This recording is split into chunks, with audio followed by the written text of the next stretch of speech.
Milionária, ao ajudar uma mendiga na rua, fica paralisada ao se deparar com um anel no dedo da mendiga, exatamente igual ao anel que ela havia dado de presente à sua filha desaparecida.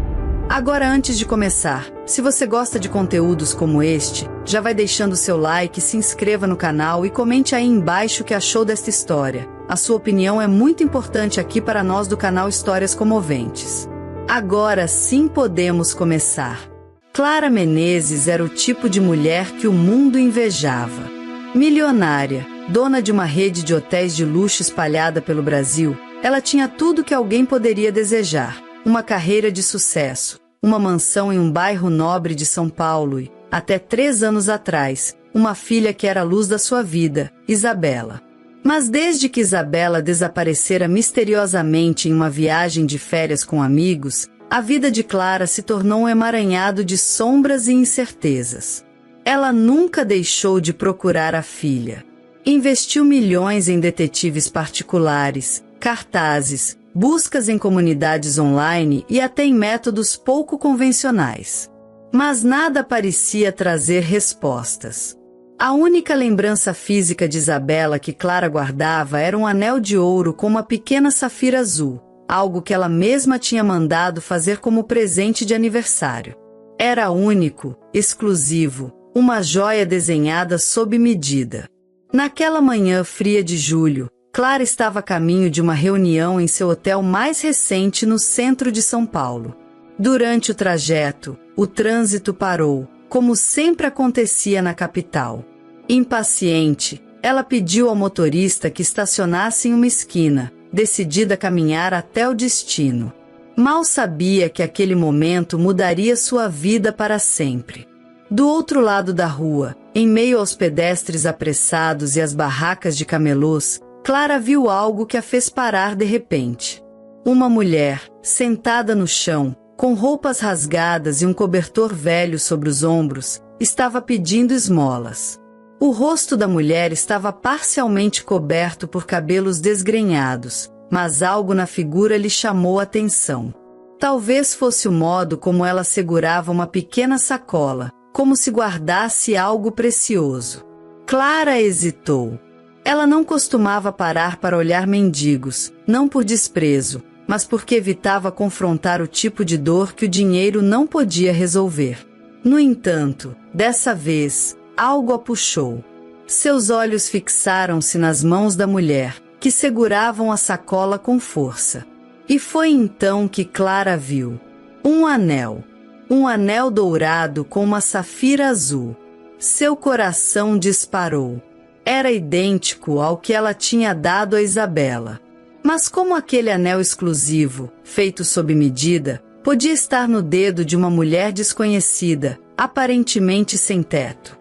Sentindo o chão desaparecer sob seus pés, Clara atravessou a rua quase tropeçando. Quando se aproximou da mulher, viu que ela encarava com olhos cansados, que contrastavam com a juventude de seu rosto. Não era uma senhora, mas uma mulher jovem, talvez na faixa dos 20 anos. "Onde você conseguiu esse anel?" perguntou Clara, tentando manter a voz firme, mas falhando miseravelmente. A mendiga ergueu a mão, confusa, e olhou para o anel como se nunca tivesse notado sua presença. Depois, voltou a encarar Clara, sem dizer nada. "Eu estou perguntando", insistiu Clara, ajoelhando-se à frente da mulher. "Onde você conseguiu esse anel?" Por um momento, o silêncio foi quase insuportável. Então, a mendiga sussurrou: Eu sempre tive ele." Clara sentiu as lágrimas queimarem seus olhos. Não fazia sentido. Como aquela mulher podia ter algo que pertencia a Isabela? O que aquilo significava? Com a voz trêmula, ela tentou insistir. "Você lembra de onde veio? Quem te deu isso?" Clara se forçou a perguntar, embora soubesse que a mulher parecia confusa e perdida. A mendiga piscou, como se estivesse tentando se lembrar de algo muito distante.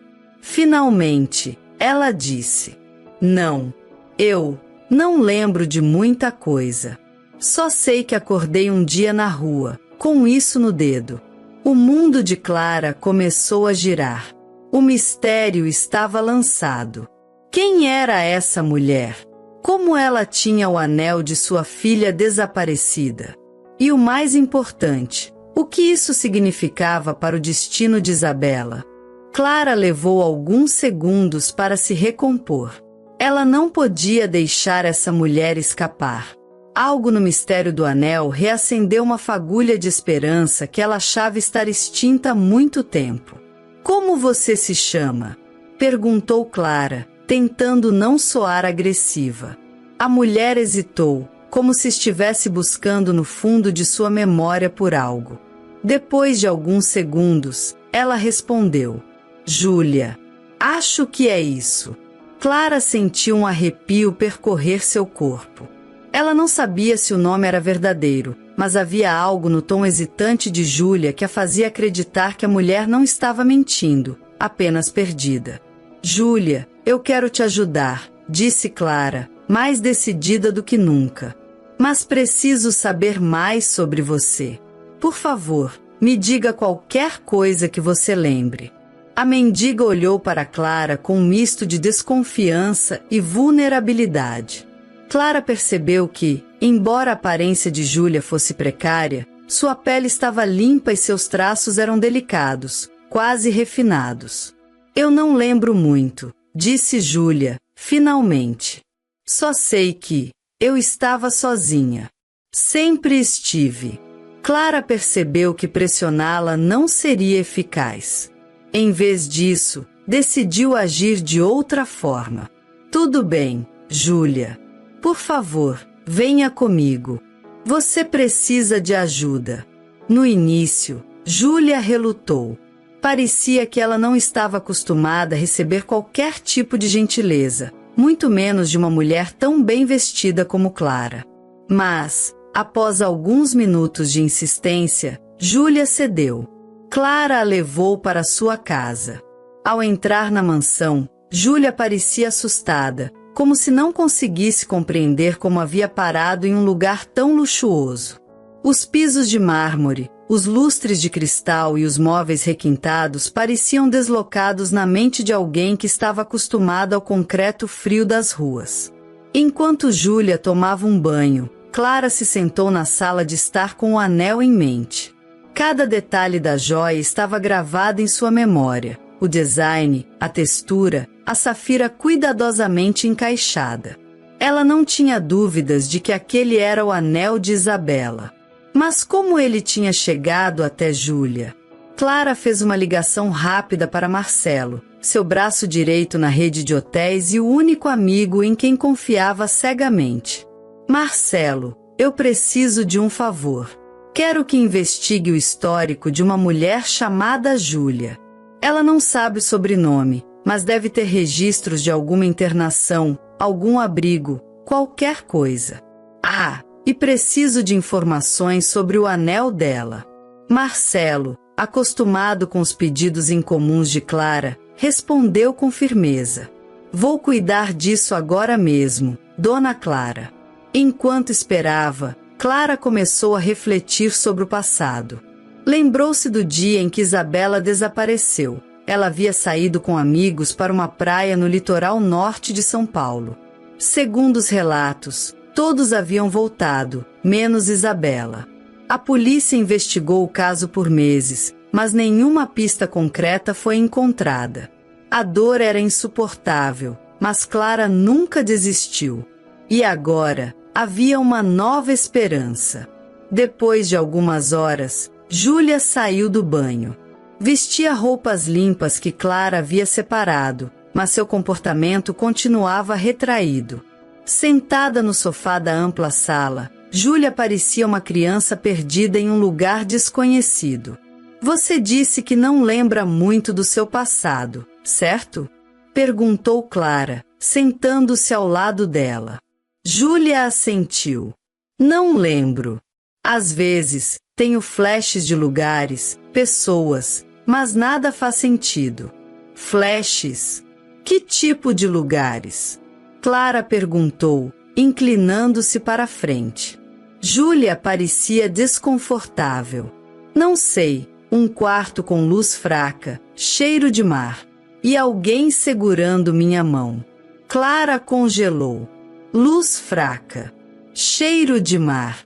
Isso era exatamente como Isabela havia descrito a casa de praia que costumavam visitar quando ela era criança. Antes que Clara pudesse processar mais informações, Marcelo ligou de volta. Dona Clara, encontrei algo sobre Júlia. Parece que ela foi encontrada em um hospital em Santos há cerca de 2 anos, sem documentos e desorientada. Não havia sinais de ferimentos graves, mas ela parecia confusa, como se tivesse perdido a memória. Santos. Clara repetiu, sentindo um frio na espinha. Era a cidade vizinha à praia, onde Isabela desapareceu. Marcelo continuou. Ah, e sobre o anel? Bem, ele é autêntico, sem dúvidas. É exatamente o modelo que você mandou fazer, exclusivo. Clara desligou o telefone com as mãos trêmulas. Santos, o hospital, o anel, tudo parecia levar a uma única conclusão impossível de ignorar. Júlia sabia mais sobre Isabela do que podia lembrar.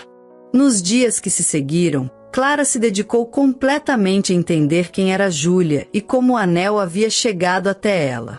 A mulher parecia mais calma sob os cuidados de Clara, mas ainda demonstrava uma confusão que a fazia parecer à beira de um colapso. Por mais que Clara tentasse, as memórias de Júlia continuavam nebulosas, como se algo estivesse bloqueando sua mente.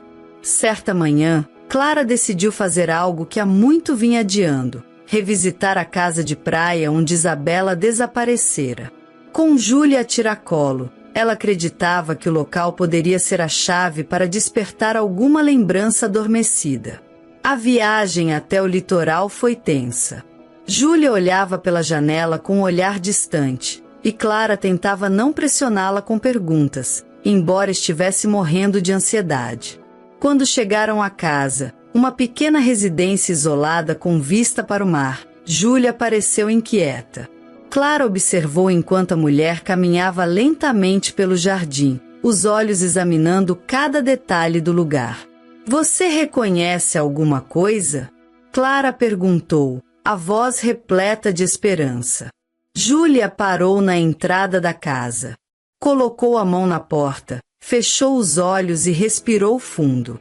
"Aqui, eu já estive aqui antes", disse ela, quase em um sussurro. O coração de Clara disparou. "O que você lembra?" insistiu Clara, aproximando-se. Júlia balançou a cabeça. "Não sei. É como se eu tivesse vivido algo aqui, mas está tudo em pedaços." Ao entrarem na casa, Clara levou Júlia diretamente para o quarto onde Isabela costumava ficar. O ambiente estava quase intacto, como se Clara tivesse congelado o tempo ali. As paredes pintadas de azul claro, a cama com lençóis floridos e uma janela com vista para o mar traziam lembranças dolorosas. Júlia entrou devagar, os olhos fixos na cama. De repente, ela caiu de joelhos, segurando a cabeça com as mãos. "Eu me lembro de algo", disse ela, em um tom quase desesperado. "Uma garota, ela estava aqui." Clara prendeu a respiração. Uma garota? Como ela era? Júlia apertou os olhos, como se estivesse lutando contra um bloqueio invisível. Cabelos castanhos, sorriso gentil. Eu não sei. Eu lembro dela gritando, pedindo ajuda. Júlia começou a tremer. Clara segurou pelos ombros, tentando mantê-la calma. "Júlia, você está falando de Isabela? O que aconteceu com ela?" perguntou Clara, quase implorando por respostas. "Eu não sei." Júlia gritou, as lágrimas escorrendo pelo rosto. "Eu vejo flashes, mas é tudo confuso." O desespero tomou conta de Clara. Ela sentia que estava mais perto de respostas, mas o bloqueio mental de Júlia era uma barreira que parecia intransponível. Naquela noite, Clara chamou um psicólogo especializado em traumas para avaliar Júlia. O profissional, Dr. Renato, sugeriu que ela passasse por uma sessão de hipnose, um método que poderia ajudar a acessar memórias reprimidas. Júlia concordou, ainda que hesitante, enquanto Clara observava com apreensão. Durante a sessão, Júlia começou a falar de forma desconexa. Eu estava correndo, à noite. Havia alguém atrás de mim. Eu ouvi gritos, gritos dela. Clara quase parou a sessão ali, mas o psicólogo a sinalizou para esperar. Quem estava gritando? Perguntou o Dr. Renato, em um tom calmo. A garota do anel. Ela estava com medo, Júlia murmurou, o rosto contorcido de dor. Clara sentiu uma pontada no coração. O que aconteceu com ela? Insistiu o psicólogo. Júlia começou a tremer incontrolavelmente. Alguém levou ela. Eu tentei ajudar, mas... De repente, ela começou a gritar. A sessão foi interrompida, e Júlia acordou, ofegante e coberta de suor. Eu não posso lembrar, disse ela, desesperada. É muito doloroso. Clara tentou acalmá-la, mas estava cada vez mais claro que Júlia sabia mais do que era capaz de admitir, mesmo para si mesma. Nos dias seguintes, Clara começou a receber mensagens anônimas no celular. Eram frases curtas e enigmáticas, mas o conteúdo era aterrorizante. Pare de procurar. Deixe o passado no passado. Você não quer saber a verdade. Clara mostrou as mensagens para Marcelo, que imediatamente suspeitou que alguém estava tentando impedir que ela continuasse investigando o desaparecimento de Isabela. Dona Clara, é possível que Júlia não tenha apenas testemunhado algo. Talvez ela esteja conectada a pessoas que não querem que a verdade venha à tona, disse Marcelo. Clara começou a perceber que estava se metendo em algo maior do que imaginava. Quem eram essas pessoas? Júlia era uma vítima ou estava envolvida de alguma forma no desaparecimento de sua filha? Depois das mensagens anônimas, Clara passou a sentir que estava sendo observada. O celular tocava sem motivo, carros desconhecidos pareciam segui-la nas ruas, e o silêncio em sua mansão parecia mais pesado do que nunca. Algo lhe dizia que alguém estava tentando intimidá-la para que desistisse de procurar respostas. Enquanto isso, Júlia continuava se mostrando mais frágil e instável. Em um momento, ela parecia determinada a lembrar o que havia acontecido. No outro, se fechava completamente, como se estivesse protegendo a si mesma de um trauma insuportável. Foi Marcelo quem trouxe uma nova pista. Dona Clara, investiguei mais sobre o hospital onde Júlia foi encontrada. Descobri que, na mesma época, outras 2 pessoas deram entrada lá com sintomas semelhantes: desorientação, perda de memória e sinais de exposição prolongada ao sol. Ambas eram jovens e desapareceram misteriosamente depois de receber alta, relatou ele, sua voz séria. Clara franziu a testa, sentindo um calafrio. Você acha que Júlia faz parte de algo maior? Perguntou Clara. Marcelo assentiu. Talvez uma rede de tráfico humano. É possível que Júlia e sua filha tenham sido vítimas de algo assim, mas Júlia escapou. Clara sentiu o chão sumir sob seus pés. A ideia de Isabela ter sido envolvida em algo tão cruel era insuportável, mas fazia sentido. Determinada a investigar, Clara e Marcelo rastrearam o médico responsável pelo atendimento de Júlia no hospital. Quando chegaram ao consultório, foram recebidos por um homem nervoso, que parecia hesitante em falar sobre o caso. Doutor, estamos lidando com o desaparecimento de minha filha, e a mulher que cuidou tem informações valiosas, insistiu Clara, a voz firme. O médico olhou ao redor, como se temesse estar sendo vigiado. Finalmente, cedeu. Eu me lembro de Júlia. Ela estava em péssimas condições quando chegou. Disse algumas coisas desconexas, mas mencionou um nome, algo como Marlon.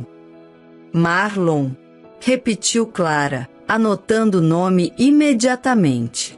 Não sei quem é, mas parecia importante para ela. Só posso dizer isso. Voltando para casa, Clara começou a pesquisar o nome Marlon em fóruns e redes sociais de desaparecidos. Depois de horas de buscas, encontrou algo que chamou sua atenção. Um homem chamado Marlon Costa, que havia sido preso anos atrás por envolvimento em uma rede de tráfico de pessoas. Ele fora solto por falta de provas e, desde então, vivia em uma comunidade no litoral paulista. Clara sabia que estava se arriscando, mas precisava encontrar Marlon. Enquanto Clara se preparava para investigar Marlon, Júlia começou a demonstrar sinais de que sua memória estava se recuperando aos poucos. Em uma conversa na cozinha da mansão, ela mencionou algo que chamou a atenção de Clara. Eu lembro de uma música, uma que ela cantava. Era suave, sobre estrelas. Clara sentiu um nó na garganta. Isabela tinha o hábito de cantar uma antiga canção de ninar, algo que Clara costumava cantar para ela quando criança. Você ouviu Isabela cantando? Perguntou Clara, quase sem fôlego. Júlia hesitou antes de responder. Acho que sim, mas tudo fica escuro depois disso. A revelação deixou Clara abalada. Júlia não era apenas uma peça no quebra-cabeça, ela estava diretamente conectada a Isabela. Enquanto Clara e Marcelo planejavam como se aproximar de Marlon, as mensagens anônimas tornaram-se mais ameaçadoras. Em uma delas, enviada com vídeo, Clara viu algo que a deixou apavorada. Júlia estava sendo filmada enquanto caminhava pelo jardim da mansão. Você está brincando com fogo, Clara. Pare agora ou vai se queimar. Marcelo reforçou a segurança da casa, mas Clara sabia que estava lidando com pessoas perigosas. Ao mesmo tempo, ela se recusava a desistir. Naquela noite, Clara teve uma conversa séria com Júlia. Júlia, eu não vou parar até descobrir o que aconteceu com minha filha. Mas eu preciso saber, você acha que pode me ajudar? Júlia olhou nos olhos e, por um momento, Clara viu algo mudar no rosto dela. Eu não sei se consigo, mas quero tentar. O pacto entre as duas foi selado. Quando Clara finalmente encontrou Marlon, ele estava em um bar decadente, claramente desconfiado de tudo ao seu redor. Depois de muita insistência e uma boa quantia em dinheiro, ele finalmente começou a falar. Júlia? Sim, lembro dela. Ela estava fugindo, como muitos outros. Mas o que você quer mesmo saber? Disse ele, sua voz cheia de desdém. Minha filha, Isabela Menezes. Ela desapareceu há 3 anos. Você sabe onde ela está? Perguntou Clara, com as mãos trêmulas. Marlon ficou em silêncio por um longo tempo antes de responder. Eu não sei onde ela está, mas posso te dizer quem estava por trás disso tudo. Marlon se inclinou na mesa do bar, os olhos fixos em Clara. Ele parecia avaliar até que ponto ela estava disposta a ir em sua busca pela verdade. Não é seguro falar aqui, disse ele finalmente, levantando-se abruptamente. Me encontre amanhã de manhã no pier principal. Clara tentou insistir, mas Marlon já estava se afastando, deixando-a sozinha com a ansiedade e o medo. Quando voltou para o carro onde Marcela esperava, ela contou tudo o que aconteceu. Ele sabe alguma coisa, disse Clara, sua voz firme. E amanhã, vou descobrir. Naquela noite, porém, as coisas tomaram um rumo inesperado. Quando Clara voltou para casa, encontrou Júlia em um estado de agitação que ela nunca havia visto antes. Eles sabem onde estamos, disse Júlia, ofegante. Eu vi alguém no jardim, eles estão nos vigiando. Clara tentou acalmá-la, mas a sensação de perigo era inegável. Ela aumentou a segurança da casa e passou a noite em claro, temendo que algo acontecesse antes de ela conseguir as respostas que tanto procurava. Na manhã seguinte, Clara foi ao encontro de Marlon no pier. O lugar estava quase deserto, com exceção de alguns pescadores que se preparavam para o dia.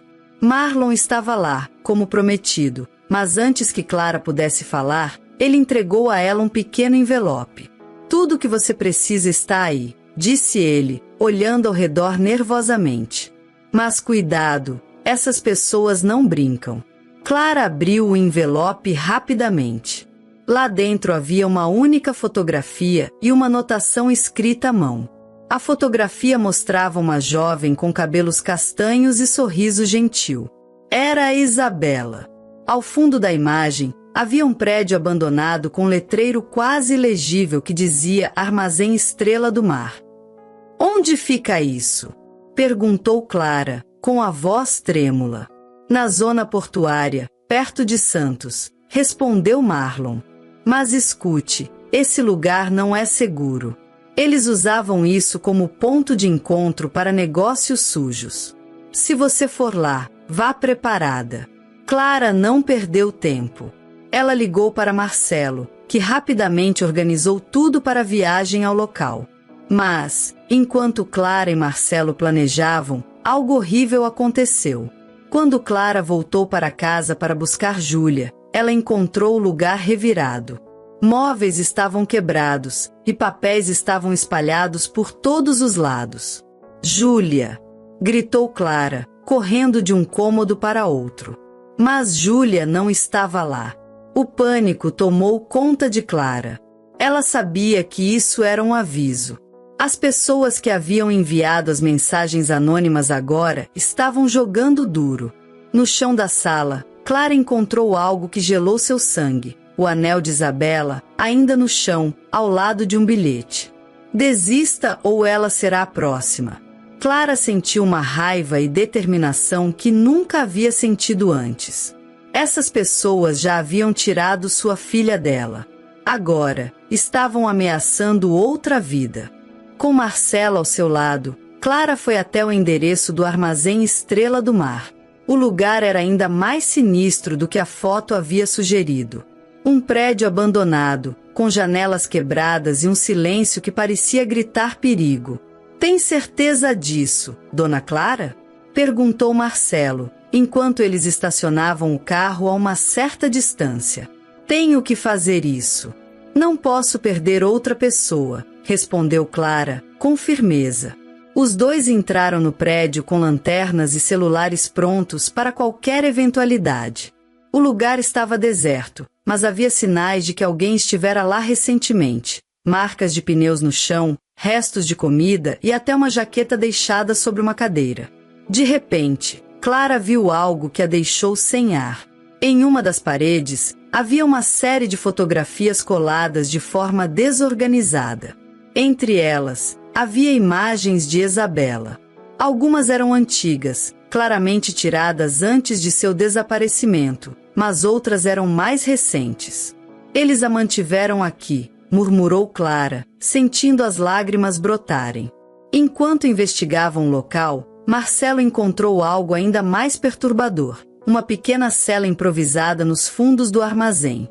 Dentro, havia uma cama velha e alguns cobertores. "Eles estavam mantendo pessoas aqui", disse Marcelo, olhando ao redor. Clara sentiu o peso do horror crescer em seu peito. Esse lugar era um dos esconderijos da rede de tráfico humano. E, se Marlon estivesse certo, Isabela havia passado por ali. Enquanto exploravam a cela, Clara encontrou algo escondido debaixo do colchão, uma pulseira que Isabela costumava usar. Era a prova de que ela realmente estivera ali. Mas, antes que Clara pudesse processar a descoberta, o som de passos ecoou pelo armazém. "Temos companhia", sussurrou Marcelo, puxando Clara para se esconder. Dois homens entraram no prédio, ambos armados, e começaram a vasculhar o lugar. "Temos que sair daqui", disse Marcelo, segurando Clara pelo braço. Mas Clara não queria sair. Ela estava perto de descobrir a verdade, e não iria embora sem respostas. Esperando o momento certo, Marcelo conseguiu desviar a atenção dos homens, permitindo que Clara escapasse com os itens que havia encontrado. Mas ela sabia que esse era apenas o começo. Agora, Clara tinha duas missões: encontrar Júlia e rastrear os responsáveis por tudo isso. Ela não desistiria até ter todas as respostas. Clara mal teve tempo de processar o que encontrou no armazém. A pulseira de Isabela era uma prova de que sua filha estivera naquele lugar, mas o desaparecimento repentino de Júlia havia elevado o perigo a um novo nível. Clara sabia que estava lidando com criminosos perigosos, e cada passo que dava parecia colocá-la mais fundo em um jogo mortal. De volta à mansão, Clara tentou reorganizar seus pensamentos. Ela e Marcelo começaram a analisar tudo que haviam encontrado no armazém: as fotos, a cela e, principalmente, a pulseira. Marcelo sugeriu envolver a polícia, mas Clara hesitou. Se essas pessoas têm conexões tão profundas quanto parece, a polícia pode não ser confiável. Precisamos agir com cuidado. Marcelo concordou, embora relutante. Ele sabia que Clara não confiava em ninguém quando se tratava de encontrar Isabela. Naquela noite, Clara não conseguia dormir. Sentada na poltrona de seu quarto, segurava o anel de Isabela nas mãos. Foi quando algo lhe ocorreu. Júlia havia mencionado um nome durante a sessão de hipnose, alguém chamado Marlon. Mas, mais do que isso, Júlia também havia falado sobre flashes de luz e gritos no escuro. Essas memórias desconexas começaram a se alinhar na mente de Clara. Se Júlia tinha flashes de Isabela cantando e lembranças do mar, isso significava que as duas estiveram juntas em algum momento. Mas por que Júlia não conseguia lembrar tudo? Seria apenas o trauma ou algo mais? Clara decidiu agir. Ela pegou o telefone e ligou para um neurologista renomado que tinha experiência em lidar com traumas de memória. Doutor, preciso de ajuda para desbloquear as lembranças de uma pessoa. Isso pode salvar uma vida. O médico aceitou o caso e marcou uma sessão para o dia seguinte. Mas havia um problema: Júlia ainda estava desaparecida. Marcelo conseguiu rastrear uma pista sobre o paradeiro de Júlia. Usando câmeras de segurança das ruas próximas à mansão, ele descobriu que ela havia sido levada por dois homens em um carro preto sem placas. Mais tarde, o carro foi visto entrando em um galpão industrial abandonado nos arredores de São Paulo. Clara sabia que não podia esperar. Com Marcelo ao seu lado, ela decidiu ir até o local imediatamente. O galpão era sombrio e cercado por mato alto. Ao se aproximarem, Clara e Marcelo perceberam que havia guardas armados patrulhando o local. Precisamos ser discretos, sussurrou Marcelo. Com cuidado, eles se esgueiraram pelo perímetro, procurando uma entrada. Finalmente, encontraram uma porta lateral destrancada e entraram no galpão. O local estava mal iluminado, com pilhas de caixas espalhadas pelo chão. No fundo, Clara viu algo que a deixou paralisada. Júlia estava sentada em uma cadeira, com as mãos amarradas e a cabeça baixa. Júlia! Sussurrou Clara, correndo em sua direção. Júlia levantou a cabeça lentamente, os olhos arregalados de medo. Clara, eles sabem de você. Eles disseram que vão. Antes que ela pudesse terminar, sons de passos ecoaram pelo galpão. Marcelo reagiu rapidamente, segurando Clara pelo braço e levando as duas para trás de uma pilha de caixas. Os homens armados entraram no espaço, conversando em voz baixa. O chefe disse para não machucar a garota ainda. Ela pode ser útil. E a outra mulher? A milionária? Vamos cuidar dela depois. Clara sentiu um arrepio percorrer sua espinha. Eles estavam falando dela. Os homens continuaram conversando, mas suas vozes se afastavam conforme patrulhavam o galpão. Aproveitando o momento, Marcelo gesticulou para Clara e Júlia, sinalizando que precisavam sair dali imediatamente. Com Júlia ainda fraca, Clara e Marcelo a ajudaram a levantar. Caminhando de forma cuidadosa e silenciosa, eles conseguiram chegar à porta lateral por onde haviam entrado. No entanto, ao saírem, deram de cara com outro homem armado. "Ei!" gritou o guarda, levantando a arma.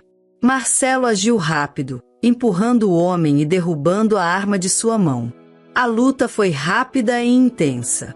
Clara segurou Júlia, tentando protegê-la, enquanto Marcelo conseguiu desarmar o agressor e o nocautear. "Precisamos ir agora", disse Marcelo, ofegante.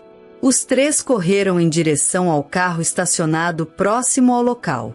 Assim que entraram, Marcelo acelerou, saindo rapidamente dali. Mas Clara sabia que aquilo era apenas o começo. As pessoas por trás do desaparecimento de Isabela não desistiriam tão facilmente. De volta à segurança da mansão, Clara tentou acalmar Júlia, que estava visivelmente abalada. "Eles sabiam de você, Clara. Eles disseram que você está mexendo onde não deveria", disse Júlia, sua voz tremendo. Clara segurou as mãos dela. "Não importa o que eles digam. Eu não vou parar até descobrir o que aconteceu com a minha filha." Júlia começou a chorar, mas algo em seu comportamento parecia diferente. Era como se o tempo que passou com seus sequestradores tivesse desbloqueado uma nova memória. "Clara, eu acho que me lembro de algo. Não tudo, mas..." Júlia hesitou, tentando organizar os pensamentos. "O que você lembra?" perguntou Clara, com o coração acelerado. Júlia respirou fundo. "Eu estava em um barco. Havia muitas pessoas lá, incluindo ela, Isabela. Estávamos todas com medo. Eu não sei para onde estávamos indo, mas lembro de algo importante. Um símbolo. Um desenho." "Que símbolo?" insistiu Clara. Júlia fez um gesto com os dedos, tentando desenhar no ar. Era algo que lembrava uma estrela com ondas ao redor. Clara ficou em silêncio por um momento. Ela já tinha visto aquele símbolo antes. Estava gravado em um documento que Marlon havia lhe dado. Clara sabia que precisava agir rápido. Com a ajuda de Marcelo, ela descobriu que o símbolo pertencia a uma organização conhecida por sua atuação na zona portuária de Santos. Era uma espécie de fachada para um grupo de tráfico humano, com conexões que iam desde pequenas operações locais até redes internacionais. Agora, Clara tinha uma pista concreta. Ela sabia onde procurar. Mas a questão era, estaria pronta para enfrentar o que viesse pela frente? Enquanto isso, Júlia continuava recuperando fragmentos de memória. Com a ajuda de um especialista em trauma, Clara esperava que Júlia pudesse lembrar mais detalhes cruciais que ajudassem a rastrear o paradeiro de Isabela. Mas o tempo estava contra elas. E Clara sabia que as pessoas que haviam tirado sua filha ainda estavam observando cada passo seu. Os dias seguintes foram um turbilhão para Clara. As informações que tinha reunido indicavam que o grupo responsável pelo desaparecimento de Isabela era muito maior e mais perigoso do que ela havia imaginado. Eles estavam conectados a redes internacionais de tráfico humano, utilizando portos e zonas industriais abandonadas como pontos estratégicos. Clara sabia que não podia confiar na polícia, mas também entendia que não poderia enfrentar tudo isso sozinha. Enquanto isso, Júlia começava a se fortalecer. Sob os cuidados de Clara e com o apoio de um terapeuta especializado em traumas, ela começou a se abrir mais sobre o que lembrava. Cada pequeno fragmento de memória ajudava a formar um quadro mais claro do que havia acontecido. "Lembro de um nome, era algo como Duarte", disse Júlia durante uma sessão de terapia. O nome imediatamente chamou a atenção de Clara. Ela pediu a Marcelo que investigasse, e em poucas horas ele trouxe a resposta. Duarte era um empresário local, dono de várias empresas de transporte marítimo na região de Santos. Oficialmente, ele era um homem de negócios respeitável, mas havia rumores de que ele estava envolvido em atividades ilegais. Confrontar Duarte diretamente seria arriscado, mas Clara sabia que ele era uma peça-chave no desaparecimento de Isabela. Ela começou a elaborar um plano com Marcelo, usando todas as conexões que tinha no setor empresarial para se aproximar dele. Durante um evento beneficente organizado por uma fundação local, Clara conseguiu se encontrar com Duarte. Vestida impecavelmente, ela se aproximou dele como se fosse apenas mais uma empresária buscando uma parceria. Senhor Duarte, ouvi falar muito sobre seus negócios na região portuária. Tem um projeto que pode ser do seu interesse, disse Clara, mantendo um tom amigável. Duarte a observou com um sorriso polido, mas algo em seus olhos indicava que ele sabia mais do que estava deixando transparecer. É sempre um prazer conhecer novas oportunidades, respondeu ele. Talvez possamos conversar mais sobre isso em meu escritório. Clara aceitou o convite, sabendo que estava pisando em território perigoso. Enquanto Clara se infiltrava no círculo de Duarte, Júlia teve um avanço inesperado em suas memórias. Durante uma conversa casual com Marcelo, algo desencadeou uma lembrança poderosa. O símbolo que eu mencionei antes, disse Júlia de repente. Eu vi isso em um barco. Era grande, branco, com aquele símbolo pintado na lateral. Marcelo imediatamente procurou por registros de barcos com aquele símbolo e encontrou um nome, Estrela do Mar II, um navio registrado sob uma das empresas de Duarte. Quando Clara recebeu essa informação, ela soube que estava no caminho certo. Duarte não era apenas um intermediário, ele estava diretamente envolvido na operação que havia levado Isabela. Clara sabia que confrontar Duarte abertamente era suicídio. Ele tinha poder, dinheiro e conexões que podiam acabar com qualquer tentativa dela de expor a verdade. Mas, ao mesmo tempo, ela estava mais determinada do que nunca.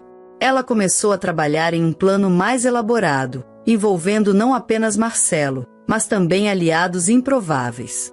Clara contratou um jornalista investigativo renomado, Gabriel Torres, conhecido por expor grandes escândalos.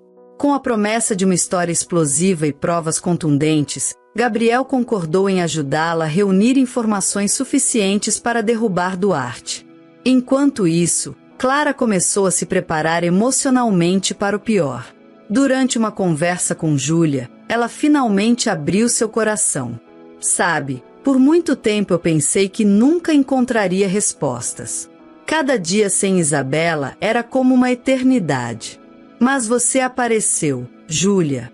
Você me deu esperança quando eu já estava desistindo. Júlia olhou para Clara, com os olhos cheios de lágrimas. Eu só quero te ajudar, Clara. Eu quero lembrar, eu quero que você encontre sua filha.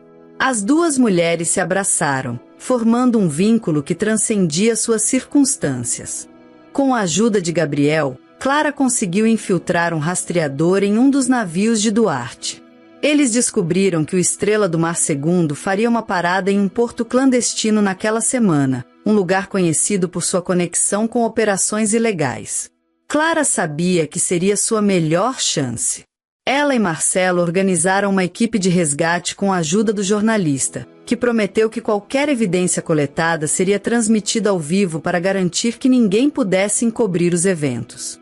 Antes de partir, Clara teve uma última conversa com Júlia. Eu vou trazer Isabela de volta, disse Clara, segurando as mãos de Júlia com firmeza. Mas, se algo der errado, preciso que você conte ao mundo tudo o que sabe. Júlia assentiu, as lágrimas escorrendo pelo rosto. Você vai conseguir, Clara. Eu acredito em você. Com tudo preparado, Clara estava pronta para enfrentar o momento mais difícil de sua vida. O plano estava em movimento, e Clara sabia que não havia mais como voltar atrás. Com os detalhes coletados por Gabriel Torres e Marcelo, tudo indicava que o navio Estrela do Mar II seria o ponto central da operação de resgate. Se tudo desse certo, ela não apenas encontraria Isabela, mas também exporia uma rede criminosa que havia destruído inúmeras vidas. Na noite anterior ao resgate, Clara mal conseguiu dormir. As últimas palavras de Júlia ecoavam em sua mente. Você vai conseguir, Clara. Eu acredito em você. Essa confiança mútua entre as duas mulheres era o que lhe dava forças. Pela primeira vez, Clara sentiu que, apesar do perigo, havia uma chance real de salvar sua filha. Clara, Marcelo e Gabriel chegaram ao porto clandestino pouco antes da meia-noite. O lugar era sombrio, com contêineres empilhados de forma irregular e apenas algumas luzes esparsas iluminando a área. Eles estavam acompanhados por uma pequena equipe de confiança, 2 ex-seguranças de Clara e um técnico em drones que Gabriel havia recrutado para filmar tudo de cima. O clima era tenso. O grupo sabia que qualquer passo em falso poderia colocar suas vidas em risco. Enquanto Gabriel se preparava para iniciar a transmissão ao vivo, Clara e Marcelo se posicionaram perto do acesso principal ao navio. "Está tudo pronto?" sussurrou Clara, segurando firmemente uma pequena lanterna. "Pronto", respondeu Marcelo. "Assim que eles começarem a descarregar, vamos agir." Poucos minutos depois, o grupo viu homens descendo do navio e começando a movimentar caixas para fora. Alguns carregavam armas, outros pareciam apenas trabalhadores cansados, mas o que chamou a atenção de Clara foi uma jaula coberta por um pano grosso sendo retirada da embarcação. "O que é aquilo?" perguntou Clara, o coração disparado. "Parece que estamos perto de descobrir", respondeu Gabriel, ajustando a câmera do drone para filmar mais de perto.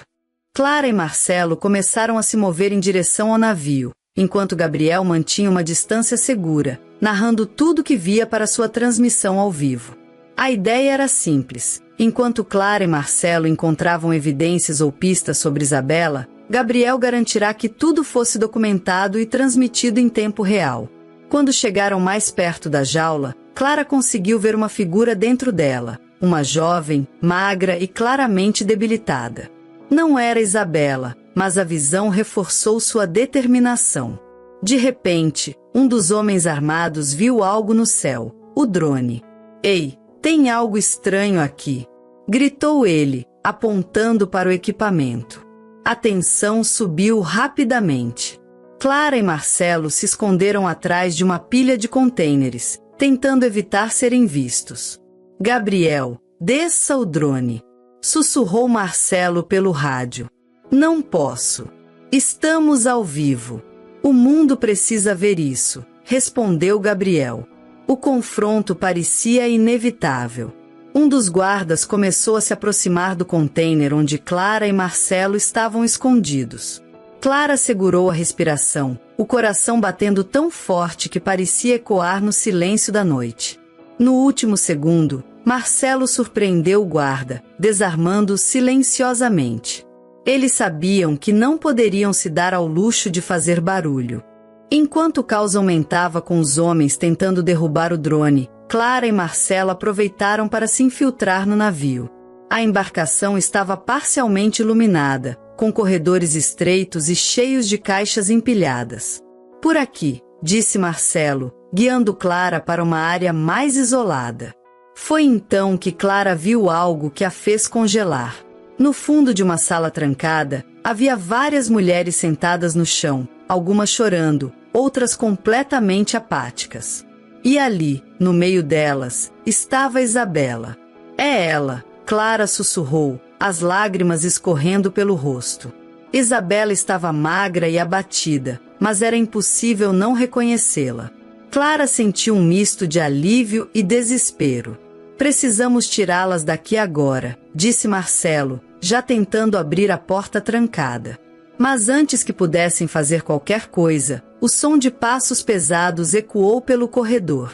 Clara sabia que haviam sido descobertos. 2 homens armados surgiram, apontando as armas para Clara e Marcelo. "Não se mexam!" gritou um deles. Clara ergueu as mãos, tentando ganhar tempo. "Por favor, vocês não precisam fazer isso. Podemos resolver isso de outra forma." Mas os homens pareciam determinados. Foi então que uma explosão de luz encheu o corredor.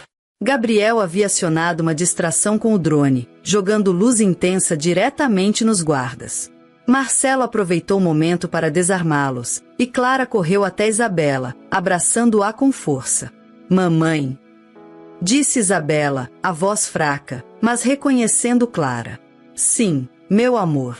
Estou aqui." As lágrimas vieram com força, mas Clara sabia que ainda não estavam seguras. Vamos tirar vocês daqui, disse ela às outras mulheres. Enquanto Gabriel continuava distraindo os guardas do lado de fora, Clara, Marcelo e as mulheres resgatadas começaram a sair do navio. Clara sabia que a luta ainda não tinha acabado. Duarte e seus homens não desistiriam tão facilmente. Mas naquele momento, enquanto segurava Isabela pela mão e guiava-a para a liberdade, Clara sentiu uma chama de esperança. Ela havia chegado até ali, e não desistiria agora. O grupo corria pelo porto clandestino, tentando escapar com as mulheres resgatadas. Gabriel continuava operando o drone, garantindo que tudo fosse documentado e transmitido ao vivo. Mas Clara sabia que a luta estava longe de terminar. O som de passos e gritos indicava que os homens de Duarte estavam organizando uma caçada. "Continuem andando", gritou Marcelo, liderando o grupo para uma saída lateral. Clara segurava a mão de Isabela com força, como se temesse que ela pudesse desaparecer novamente. Sua filha estava fraca, mas a determinação em seus olhos era clara. Quando finalmente chegaram ao portão que levava ao estacionamento, um grupo de homens armados apareceu, bloqueando a passagem. "Parem aí!" gritou um deles, apontando a arma para Clara e os outros. Clara sentiu o coração disparar. Ela sabia que não poderia deixar que tudo terminasse ali. Foi então que Gabriel, em um movimento ousado, saiu da sua posição escondida e gritou: "Estão ao vivo! Todo o Brasil está vendo. Se fizerem algo, estarão assinando suas sentenças." Os homens hesitaram. Eles olharam ao redor, percebendo o drone ainda voando acima deles. A transmissão ao vivo era sua maior fraqueza. Mas Duarte, que acabará de chegar ao local, parecia imune à pressão. "Não me importo com câmeras", disse ele friamente, apontando uma arma diretamente para Clara. "Você passou dos limites, Clara Menezes." Clara ficou imóvel, colocando-se entre Duarte e Isabela. "Você não vai machucar minha filha de novo", disse ela, sua voz firme, apesar do medo. Duarte sorriu, mas antes que pudesse fazer qualquer coisa, o som de sirenes ecoou à distância. Gabriel havia enviado a localização exata para autoridades confiáveis que ele havia recrutado previamente. Carros da polícia chegaram rapidamente, cercando o local. "Mãos ao alto!" gritaram os policiais, saindo dos carros com armas em punho. O caos tomou conta. Os homens de Duarte começaram a fugir, mas muitos foram capturados pela polícia. Duarte tentou resistir, mas foi rapidamente desarmado e algemado. Com o perigo neutralizado, Clara finalmente conseguiu respirar. Ela se virou para Isabela, segurando o rosto da filha com as mãos. "Está tudo bem agora, meu amor. Eu prometo." Isabela, apesar de fraca, sorriu. "Eu sabia que você viria me buscar, mãe. Nunca perdi a esperança." As duas se abraçaram com força, enquanto lágrimas de alívio escorriam de seus rostos. As outras mulheres resgatadas também receberam atendimento, enquanto Gabriel continuava filmando os desdobramentos. De volta à mansão, Clara trouxe Júlia para o momento de reencontro com Isabela. Quando Júlia viu a jovem, algo pareceu se encaixar em sua mente. Eu conheço você", disse Júlia, olhando para Isabela com lágrimas nos olhos. Isabela a reconheceu imediatamente. "Você estava comigo, você tentou me ajudar", respondeu Isabela. Foi então que a verdade veio à tona. Júlia havia sido capturada junto com Isabela e outras jovens, mas em um momento de confusão, conseguiu fugir. Ela não sabia que havia levado o anel de Isabela consigo, uma lembrança que se tornou a chave para reunir mãe e filha. "Sinto muito por não ter conseguido te salvar, Isabela", disse Júlia, soluçando. "Você fez mais do que qualquer pessoa poderia." "Obrigada por não desistir de mim", respondeu Isabela, abraçando-a. Com Duarte preso e a operação exposta, a rede de tráfico foi desmantelada. A transmissão ao vivo de Gabriel teve um impacto gigantesco, levando à prisão de outros envolvidos e trazendo atenção nacional para o problema. Clara usou sua influência e recursos para criar uma fundação dedicada a combater o tráfico humano, em homenagem à luta de Isabela e às outras mulheres resgatadas. Apesar de tudo, Clara sabia que o processo de cura seria longo. Isabela ainda enfrentaria os traumas do tempo em cativeiro, e Júlia, agora parte da família, também precisava reconstruir sua vida.